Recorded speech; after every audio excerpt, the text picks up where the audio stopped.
Hey guys, it's John, and welcome back to The Letter. This is part 4, and before we get started, I'd like to point out the branching tree here shows the outline of your current chapter, has content that others might deem as spoilers. I would like to look at it though. As you can see, this kind of shows the route that we've taken and where the path branches.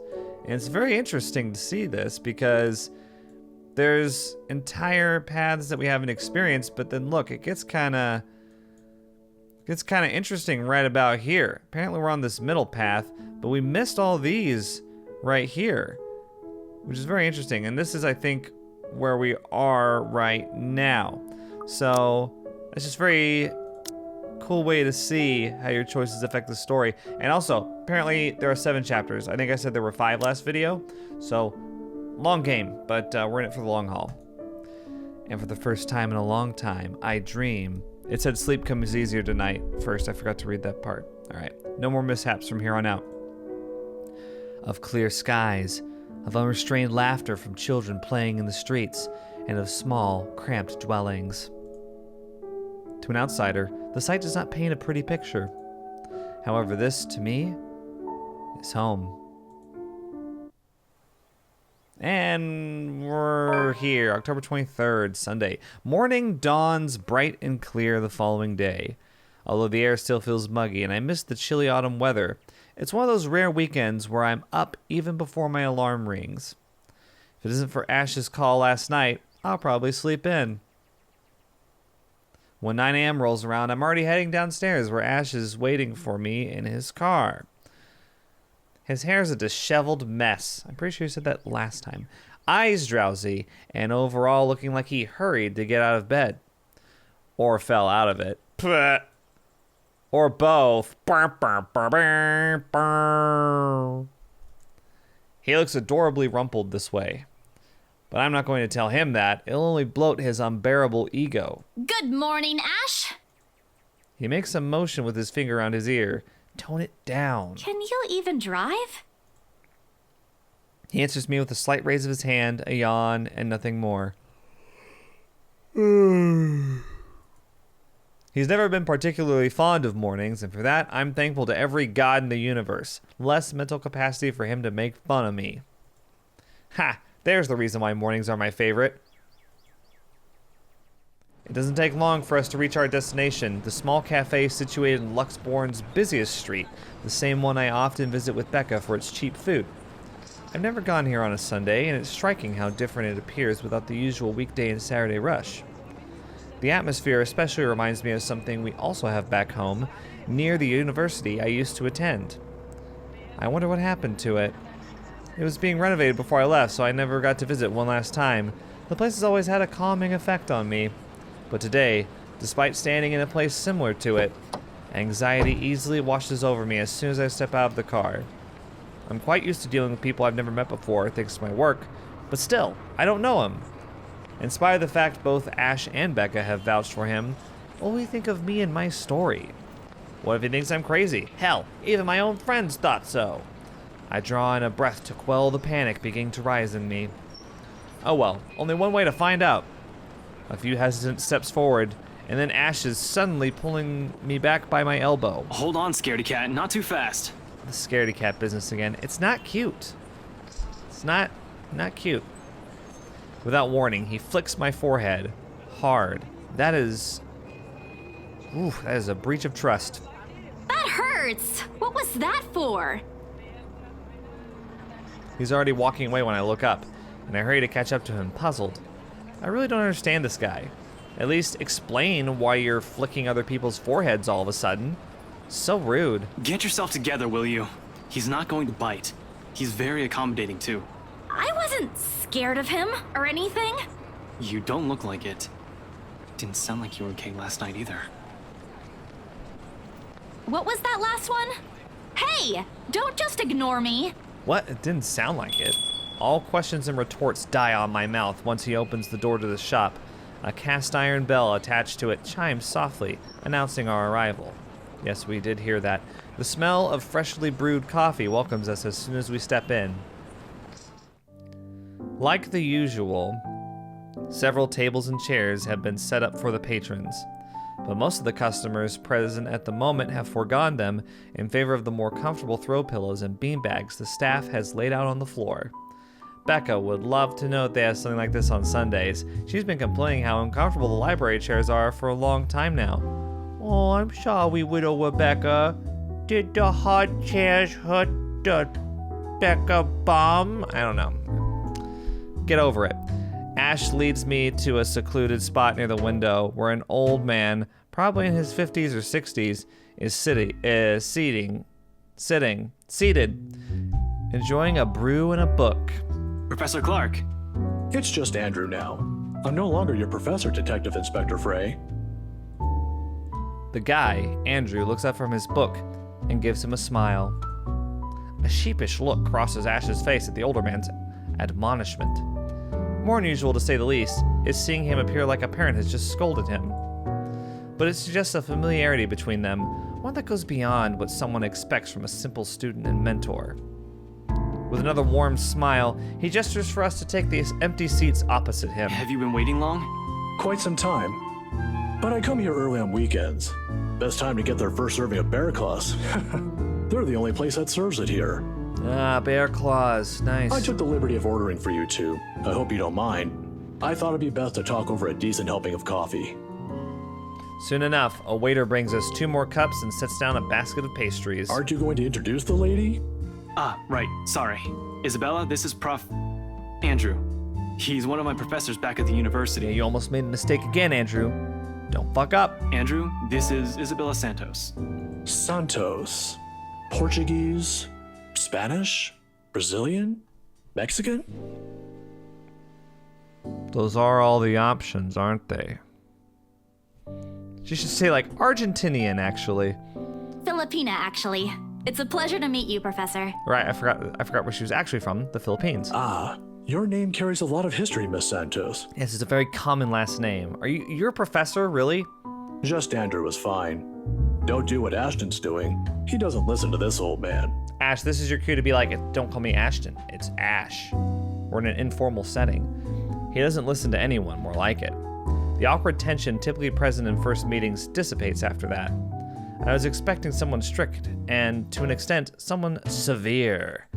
But Professor Andrew Clark is definitely the opposite of what I have in mind, the more personable kind, similar to a grandfather who will dote on you at family gatherings. It's obvious why Ash has taken a liking to him. Ashton tells me there's something you wish to discuss that I could help with. Let's hear it then.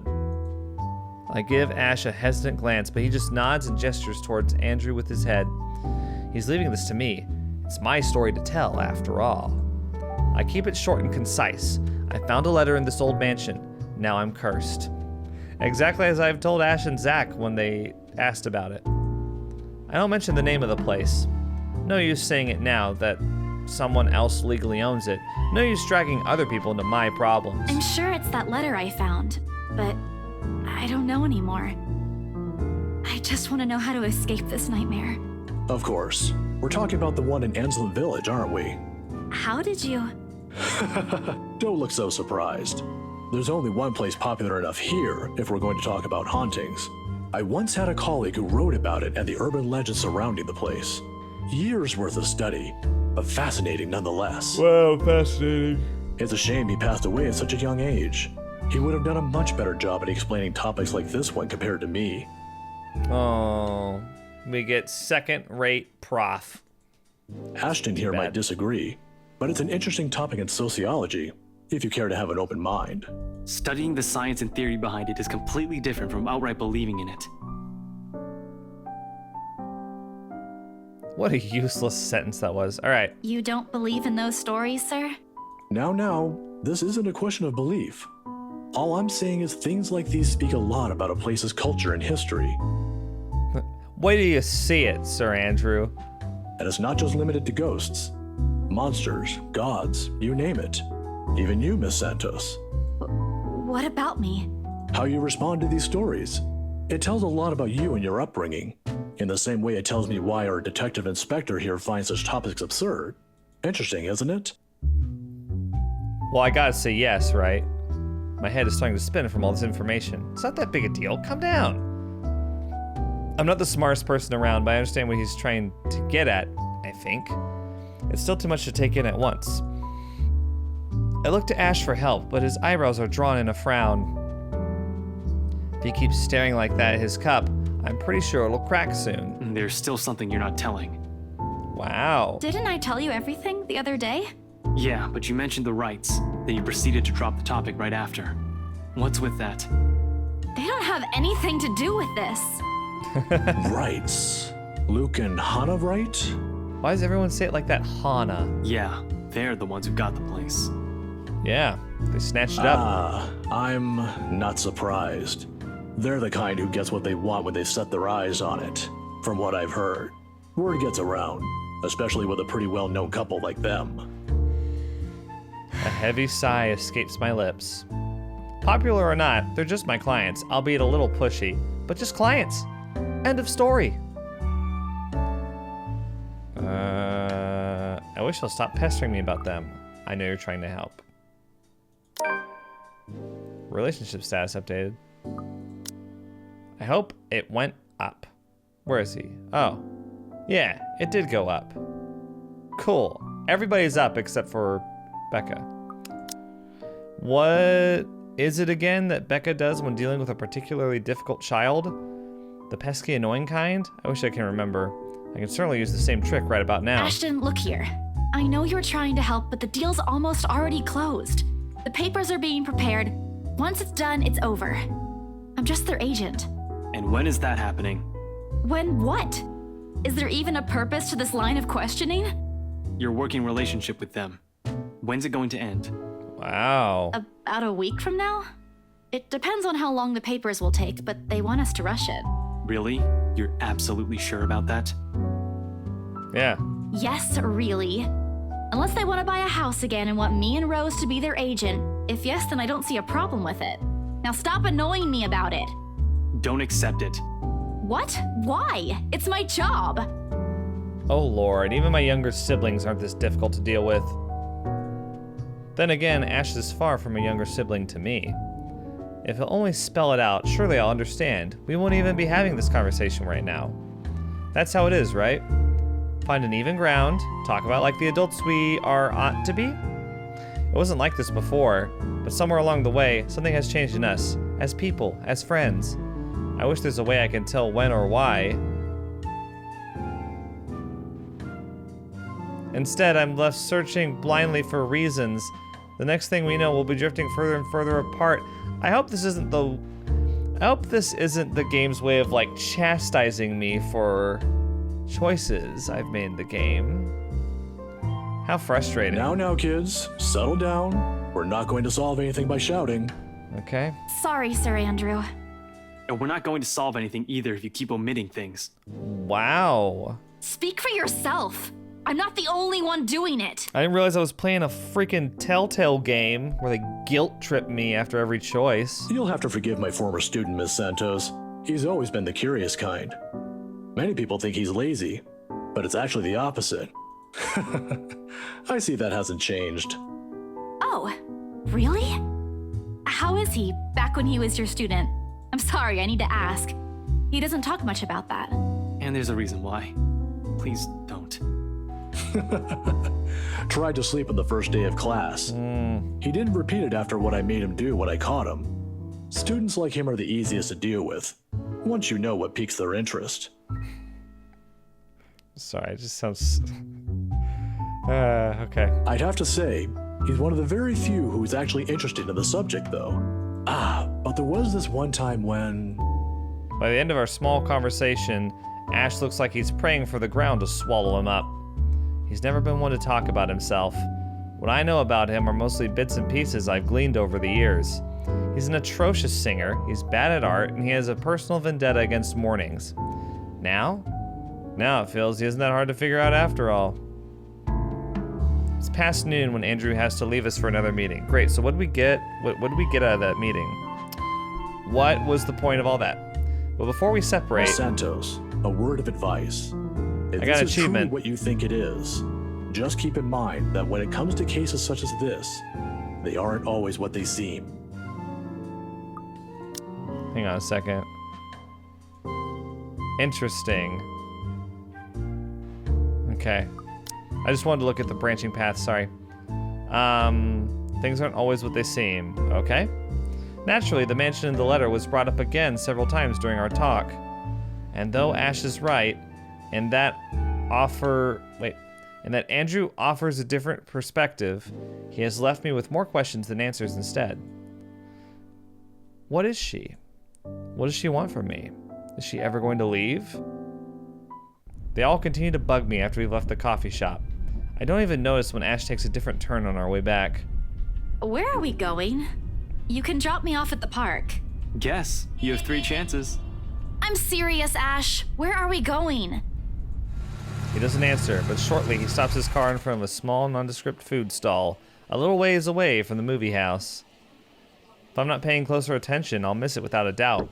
He motions for me to wait as he gets off the car and walks in its direction.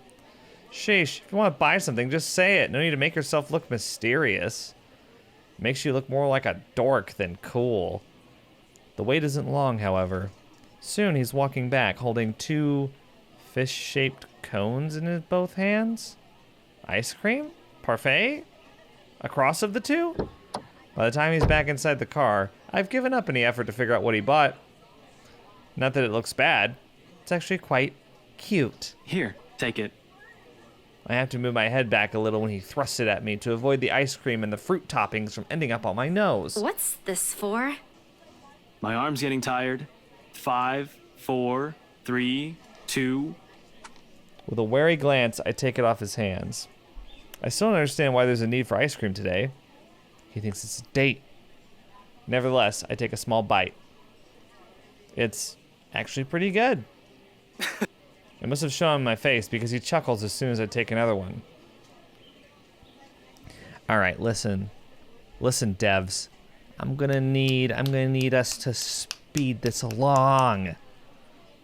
Talking about ice cream and whether it's good or not. Come on. Saw the place open the other day when we watched Zach's movie. Thought I should give it a try. It doesn't seem like a bad place to get food from time to time. And you're giving me free ice cream because... Do I need to have a reason? Are you really going to ask me that? Here's the thing with Ashton Frey. He does not just treat anyone to free food because he feels like it. He's that much of a Scrooge. Hell, he even asked me to teach him how to haggle once. Haggle? Of all the people who'd ask me that. I have expected such requests from Becca, but Ash? Not at all. If I'm going to be honest, he looks a bit constipated with that expression on his face right now. I think he's starting to regret ever buying this. The other day? The movie with Zach and Rebecca? Rebecca's there, yeah, I think so. Yeah. Anyway, during the movie, that's to say, shit. Should have written down something first. Are you nervous? Get to the point, Ashton. Right. I'm sorry. What? I'm sorry for, not getting to the point. I'm sorry for the other day. I got carried away. I said things that upset you. I shouldn't have done that. I'm sorry. Oh, okay. That sounds like a sincere apology. Oh, okay. Okay? That's all? That's all you're going to say? You're not still angry, are you? You didn't have to buy me anything. A simple sorry would have been enough. I bite into the cone again, a small attempt to keep myself occupied and relieve the heat crawling up my face. The apology would have meant more if you didn't buy the ice cream, though, Ashton. Just gonna throw that out there. Because it's feels like a bribe if you buy the ice cream with the apology. So, yeah. It doesn't work, but at least I don't have to look at him. Why I'm feeling embarrassed over such a thing as an apology, I have no idea. It's not like it wasn't called for. They were being mean, especially him, and in that fraction of a second it hits me. He skipped his day off just for today. I should be the one apologizing and thanking him. Silence is an awkward company while we finish our respective snacks. There are words for this. For people like us, for understandings and sentiments like this. Yet in this instant, they don't come. As promised, he drops me off at the park right after, phrases unsaid still hanging heavily in the air. Okay, well, you could have said that, but you just chose not to. Alright. In this weather, the city park gives off a lazier and more languid vibe than usual. Where children are usually seen running around and playing, there are now people lying, leaning back on their picnic blankets, simply enjoying the afternoon sun. The smell of food drifts from nearby food carts, and if the wind blows in the right direction, one will catch the whiff of freshly trimmed grass. Maybe I should try walking home today, to get my mind off things, to try and find the words somehow. I haven't done that in a while. Thanks, Ash, for today. No problem.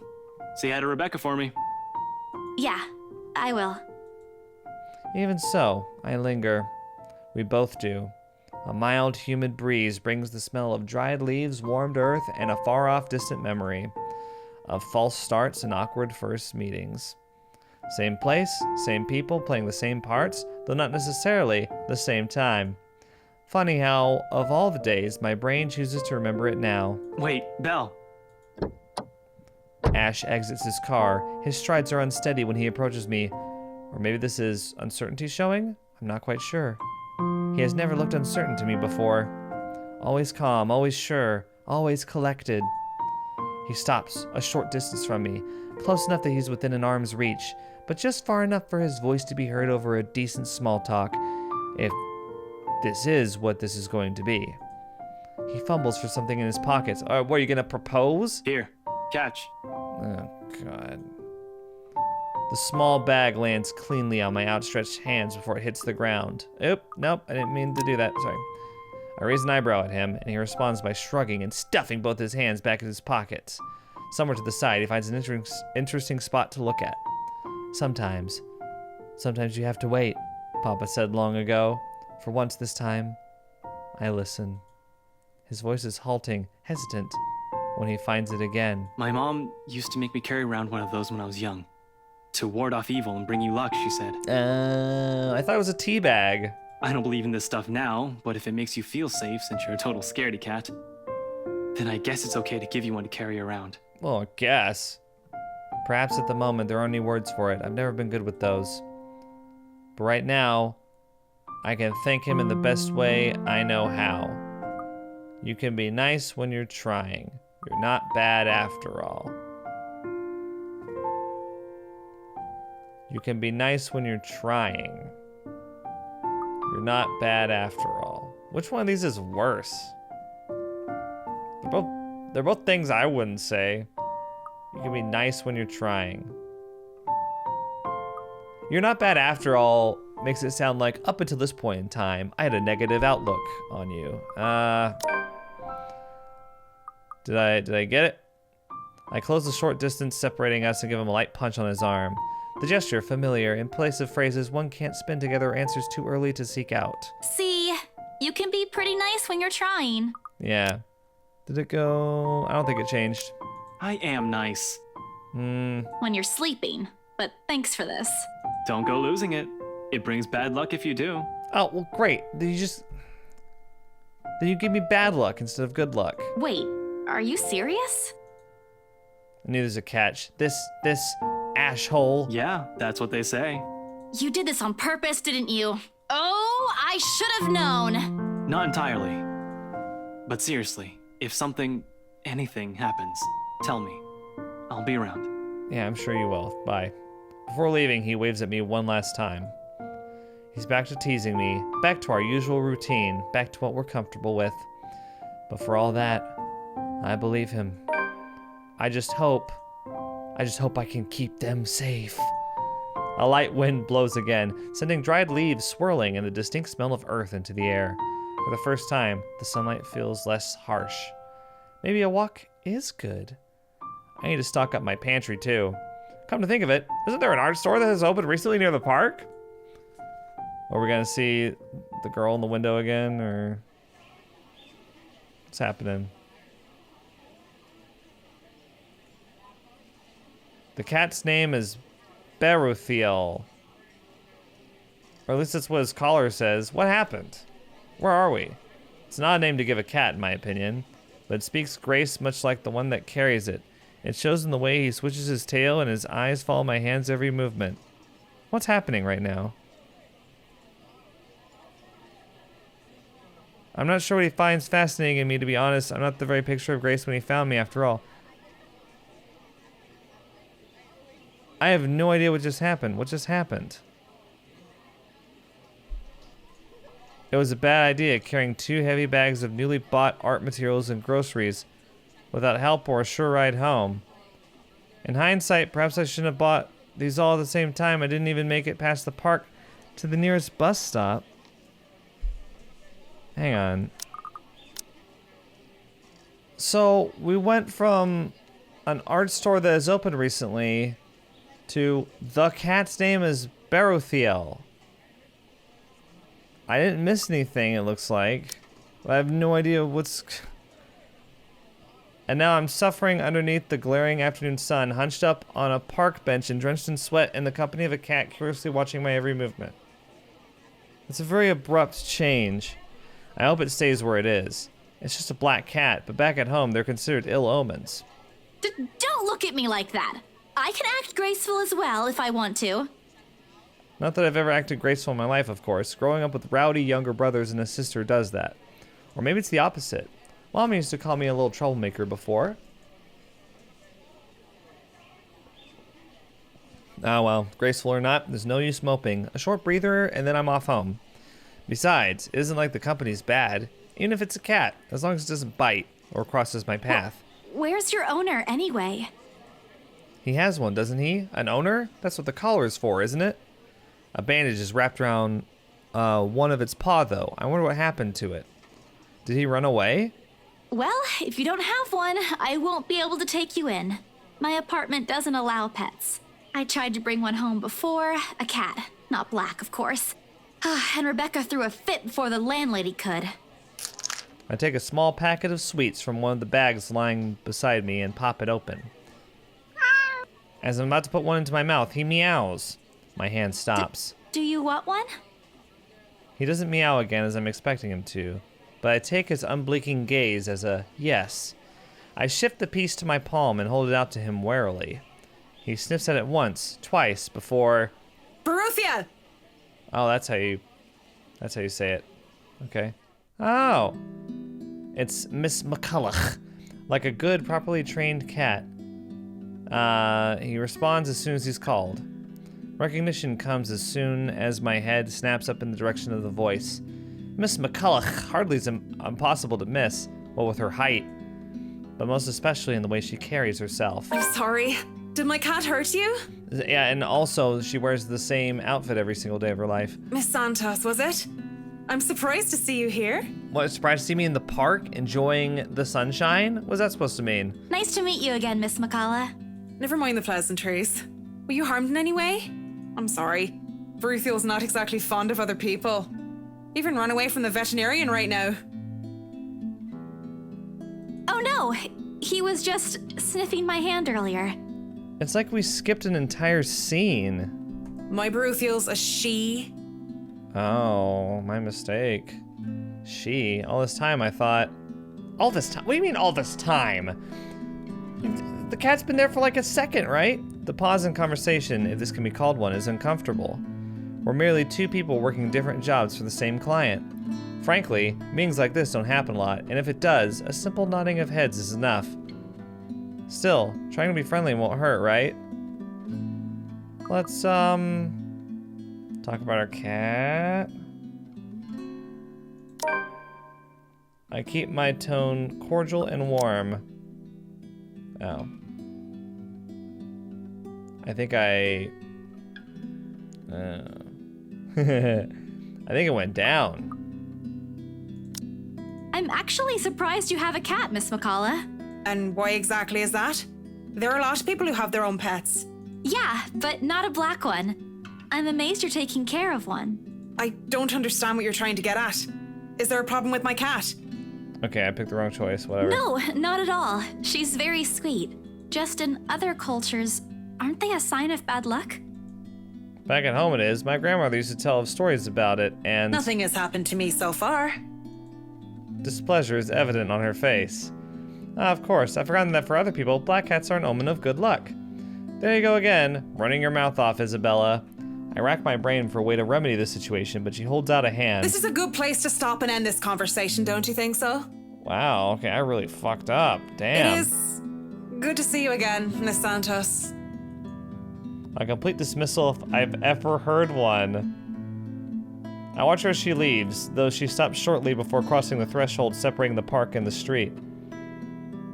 She faces me again, looking like there's something she has forgotten to say. By the way, about the Ermengarde mansion. As pronounced With my Ermengarde? clients, it's the rights, I mean. Uh-huh. I hope you don't mind me asking, but has the deal been finalized?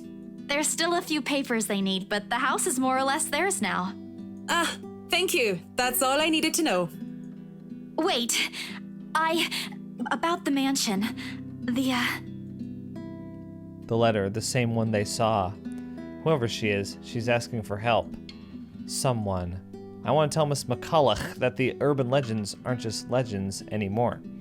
They're real. She is not going to believe me. Don't mind me. I need to go too. Have a good day, Miss McCullough. I hastened to pick up all the bags I've left on the bench and ran as far as my legs can take me. In that moment, what I'm carrying in my hands weighs far lighter than the overwhelming guilt trying to consume me. Home. I want to be home. Anywhere where I won't be reminded of the house. Of her. Of my own cowardice. The food tastes less appetizing tonight. A pity. One will think that someone who has been on a continuous binge of instant noodles will find a home-cooked meal like this enjoyable. But it isn't. Hunger isn't what is gnawing at me tonight, neither are my sore muscles. The TV runs loudly in the background, but what it says barely registers in my brain. It's hard when the thing you keep trying to forget keeps returning to the forefront of your mind. It distracts you, eats at you, devours you. I wish this would stop. I wish I wasn't the one who picked it up. I wish it was somebody else. In other local news, a woman was found dead in her home yesterday evening. Luxbourne police officials are currently investigating the crime scene, but has classified the case as homicide. Huh? The victim, identified as Rose Pamela Cooper, 33 years old, working as a real estate agent. Discovered lying in a pool of blood in her two-bedroom flat with the words "Help me" repeatedly written on the walls.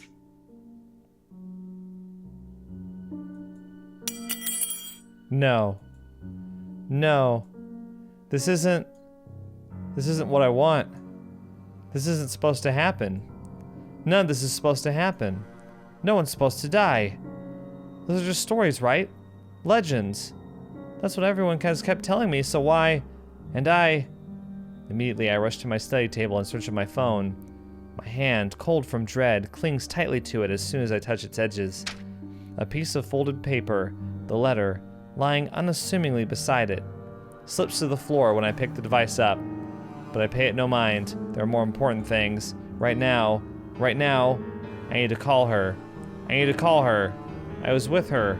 I was just with her not too long ago and she was okay. No. It isn't Rose. I'm sure of it. I just talked to her and a sob escapes me and hot tears begin to blur my vision.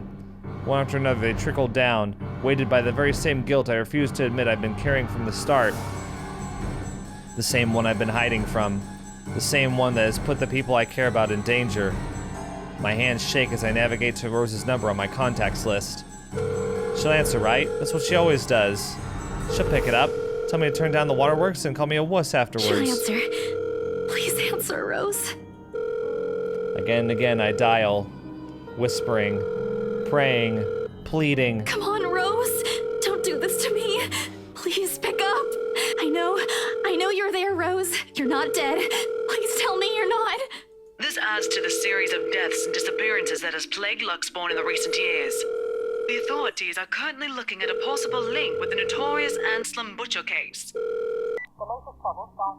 The TV runs loudly in the background. A deafening static sounds from my phone's speakers. But in my ears I can only hear the screams, her pleas, her whispers. We are not safe. Damn, a buzzing sensation jolts me awake. Alright, sorry about that. My body wants to sleep still, to forget what I heard, what I saw last night. But it's there, nudging, prodding at me. Slowly I became aware of how awkward my position is, and the aches that accompany sleeping in a curled up position the night before. If I've even slept at all, the memories are impossible to forget now that Rose is gone. They say it's easier when you say it out loud. Instead, the words weigh heavier on me each time. She's gone. Gone because of me. Gone because of one letter I was too curious to look at. I should have been more careful. I should have just kept my mouth shut. I should have destroyed it before anyone else has gotten involved. I should have... The notification light on my laptop blinks incessantly, mockingly, when I look at it, as if it's calling me back to a sense of normalcy. I check it nevertheless, out of habit more than anything. If this were one of those typical days, I'd happily comply and get myself to our office. Today my limbs just felt heavy. On one hand, going will keep me busy, take my mind elsewhere. On the other, the place in itself is a stark reminder of what my own fears have cost me. Maybe I'll just... Oh, I thought we could still read it. Can I go back? Hang on. No, I can't. Alright, well, should we go to work or stay at home? Let's go to work. Moping won't get me anywhere. This is just like one of those things, isn't it? You deal with it with a smile, no matter how things get bad, and hope for the best. Although my whole body feels like lead and my limbs are sore, I push myself away from the chair and head for the shower. The letter I dropped on the floor last night flutters as I pass by, unfolding for no one else but me to see. Every word written on it glares at me. They sneer. They ridicule, like living beings fully aware of what they've done. With a huff, I pick it up and shove it into my bag, perhaps with more anger and frustration than I'm used to showing. This, too, I'll deal with. Somehow, I'll find a way and make things right. I have to. Before it takes more people from me, even if I must do it on my own. Papers rustling, telephones ringing, feet shuffling. Overall, today looks like a typical working day at Briar Realty Corporation. Except it isn't. The air is thick with tension and unspoken questions. No doubt everyone present has heard about it. If they've missed tonight's report, they'll likely see it in the morning news, in the papers, or on various news sites on the internet. Everywhere is a bitter reminder. In fact, everyone's giving me a wide berth, as though the mere mention of Rose will be enough to trigger something in me. It's appreciated, but it only serves to create a bigger hole in the place Rose has left. After lunch, my boss calls for a meeting. I don't have to look up for my work to know what it is about. He's in a strange, pensive mood today, probably out of respect for a dead colleague. Yeah, I'd imagine so. Oddly, I'll appreciate it more if he just shouts at me today. Anything is better. I'm sure you've all heard of what happened to Miss Cooper. She was a valued member of our team and she will be missed. There's no date for a funeral, yet, but those who wish to attend, kindly speak with your respective supervisors. By the way, has anyone heard about our still AWOL staff? None? HR, you know what to do. Santos, a word? In my office? Me. At the end of it, I've been giving the entirety of Rose's workload, including finalizing the rights papers, and have been promised an ample compensation for my efforts. I think he's expecting me to be happy about it. Instead, I immerse myself in my work. I have to, anyway, if I want to forget. Time flies. I got an achievement, Employee of the Month. Okay. Time flies when you do. Okay. And by the time I give notice, it's already late. Everyone's already gone, leaving me in the company of a radio and a member of our janitorial staff. I don't even know his name. Rose likely does. She remembers people easily like The that. Luxbourne Police Department continues its search for the following reported missing people. The radio blares one recognizable name after another. Hold on a second. Missing? Aren't they... Still, I've got to check. Frantic, I turn back to my desktop. The loud tapping of my fingers against the keys fills the office for the better part of my shift as I look through everything. The background about the place, its history from the current owners, and a list of employees hired under BRC. And I'm right. Of course I am. BRC may have a lot of staff. They may have a lot of agents hired under their company, but I'll remember those names anywhere. After all, they're also part of the crew who worked with us in preparing the mansion for the open house. Then the letters... No, that can't be. Hope it's not what I'm thinking. But Rose is... Something snaps into place in the fraction of a moment. These people, Rose, the letter. I need to. No. If it's like this, they still won't believe me. I have to make sure of it first. Evidence doesn't lie. That's what Ash often says, right? If I have proof, then maybe... I don't want to get my hopes up yet, but maybe there's still a way I can save them. The letter, my phone, papers, anything that will be useful. I grab all of them and stuff them in my bag. I can't stay here. There's something I need to do. There's something those people should... The noise cuts sharply through the room, stopping my hand short of cramming a pen into my bag. Hello? Anyone there? Someone must have left their printer open again. I may be in a hurry, but if I don't turn it off, another person is certainly going to have a fit tomorrow over wasted company resources. Ooh, it's going to say something creepy. Most of the time, it's Rose who does the nagging, but the clicking of my pen in my hand is a welcome distraction as I search for the said object. Each stride my feet takes also echoes throughout the empty workplace. I've lost sight of the janitor minutes ago, and with me being the only one left, the tapping of my feet against the wooden floor is something I soon learned to appreciate. It doesn't take me long to find it. By the time I turn it off, 5 copies are already strewn about on the ground, the paper tray having also been left ajar. Sighing, I pick each of it up to put someplace proper. But the page that greets me next makes my blood run cold. The chill that makes its way up my spine is as numbing as that day in the attic. The sheets crinkle under my tense grip. All I can hear is my breathing as it rasps against my gritted teeth, through my gritted teeth. But before I can even gather myself, take the first steps out of here, total darkness suddenly envelops me. And as if hearing every horrid thought running inside my head right now, something snaps.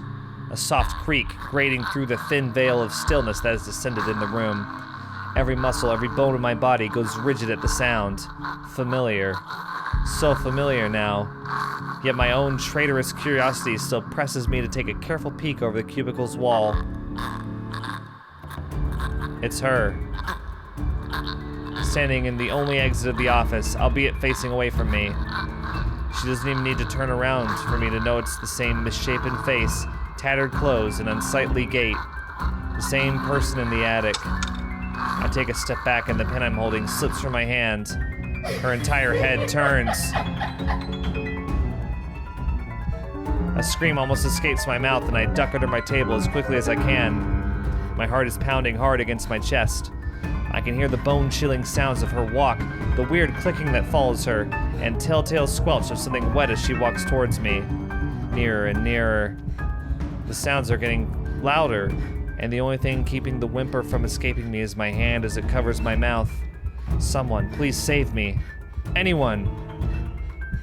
I close my eyes, muttering a continuous stream of prayers, all while attempting to steady my own breathing. Please, please don't let her hear me. Use spacebar to stop the pointer.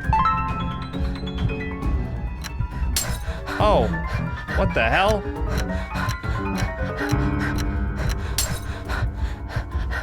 Damn.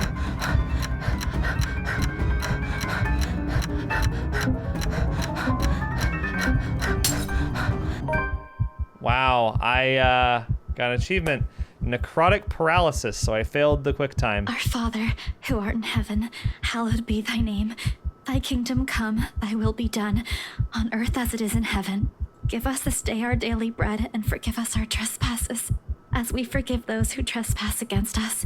And lead us not into temptation, but deliver us from evil. Amen. Well, the last lines of my prayer has left me. All that remains is a hush.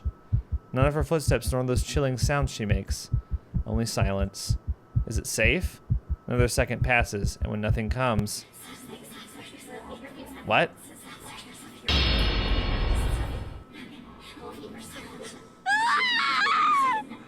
That was a delayed game over. Well, yeah, I'm gonna continue. Do I have to pass that quick time?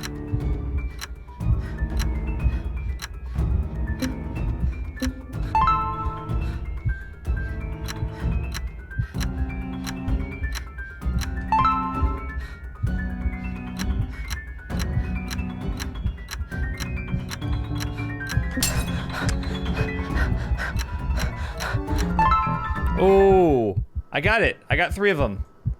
The seconds, minutes stretches out before me agonizingly. Is she gone?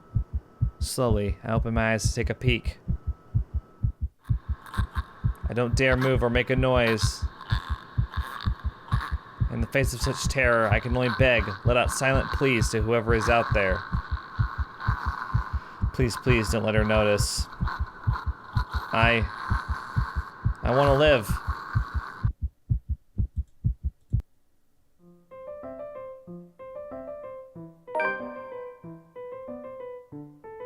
What?